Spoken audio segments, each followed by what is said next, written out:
Welcome to the Slop Temple. We pray this video helps. You start by confirming the essentials: Chromecast powered, TV on the correct HDMI input, and both your computer or phone and the Chromecast are on the same Wi-Fi. Once done, update Chrome and the Google Home app so casting protocols match. Now open Chrome, click the three-dot menu, choose Cast, and pick your Chromecast. This initiates a tab cast immediately, which is fastest for websites and web apps. Make sure to select the tab, rather than the device mirror, for best performance. Next, decide how you want content delivered and why.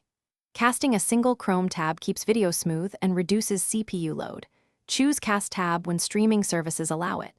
If a page blocks tab casting or you need to share app audio, select Cast Desktop to mirror the entire screen.